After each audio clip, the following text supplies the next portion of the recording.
Human attraction is a complex topic that requires an in-depth study on multiple levels of being. As you may know, Dr. Alfred Kinsey and colleagues developed a model in 1948, which underscored that our sexual attractions as human beings do not adhere to black and white constructs. Just as the basis of gender identity is not rooted only in the biological realm, similarly, human sexuality does not adhere to any particular human law regarding male and female.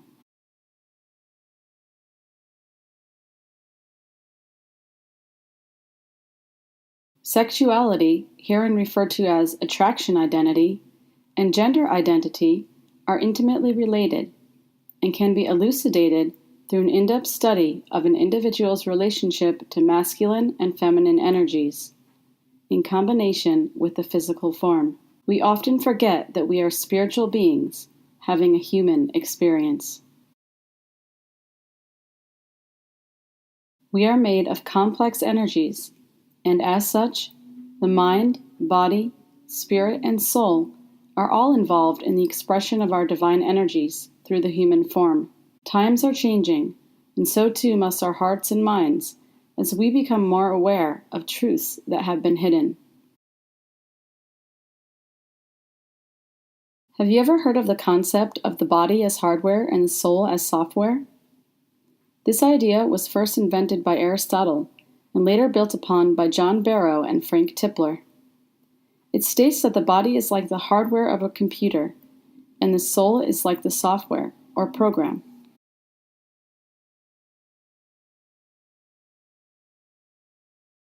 What if our gender identity and attraction identity, or otherwise stated, who we are and who we are attracted to, are part of a hardwired programming that we come into this life with?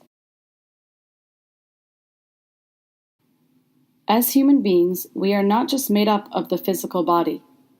Rather, we also have a multi-layered and multidimensional energy body. Think of the human body as an outfit. Just as thoughts are outfits for the mind to try out, bodies are outfits for the heart, soul, and spirit to try out. To think about it another way, the human being is comparable to a cassette tape. The cassette is as the body, and within the tape is hidden the information which codes for personal identity. The debate and controversy around attraction identity and gender identity is rooted in confusion, dogma, misunderstanding, and fear. You may have been brainwashed to believe that male and female exist in completely separate boxes, and that we are all here to unite male and female into a sacred union of marriage.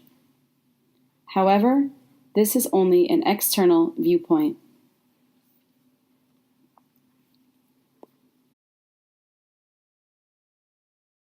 The truth is that we are all made of masculine and feminine energies in varying degrees. We are now balancing them, thus forming a sacred internal union, resulting in gender neutrality.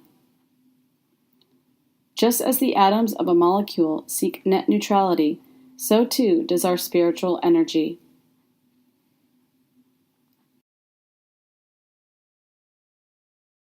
In other words, gender identity and attraction identity are about the fact that we are not just our physical body. We are the spirit and soul behind the physical.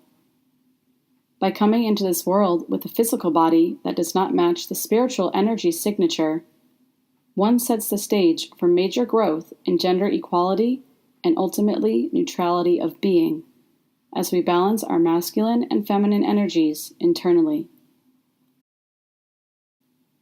The fact that we are in process of evolving in this way is undeniable to anyone whose eyes are opened.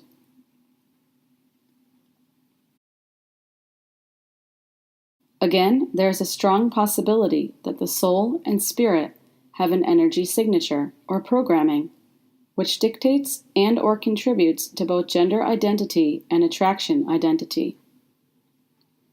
In our world today, there is so much stigma and discrimination around both gender and sexuality that it is crucial for us to become more open-minded and raise our awareness and understanding of these subjects in a more holistic way, encompassing mind, body, spirit, and soul.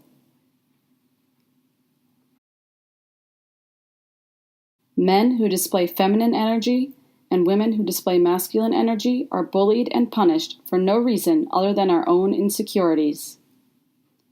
What we have failed to recognize are the spiritual reasons for our human identity, not religious attitudes that cause incredible and irrevocable harm.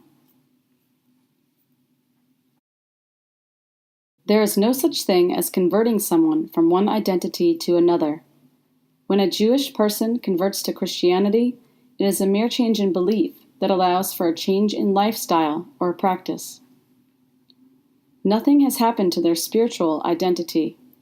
It goes to follow that one cannot convert someone from being heterosexual to homosexual, or vice versa, as we are born with a specific energy signature that determines this.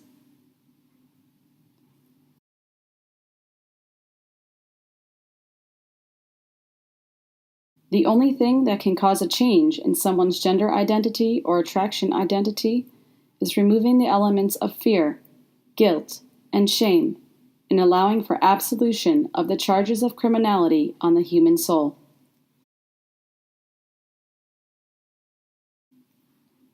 Being able to open up about identity is very scary for people of all ages, given the dogmatic and condemning stance our fellow human brothers and sisters have taken on the topic.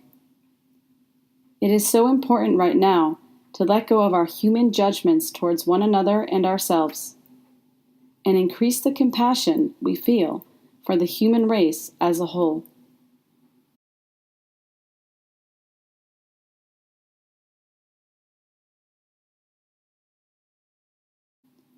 We are here to evolve spiritually, a tremendous and painstaking task, which begs of our human smallness to reach new heights.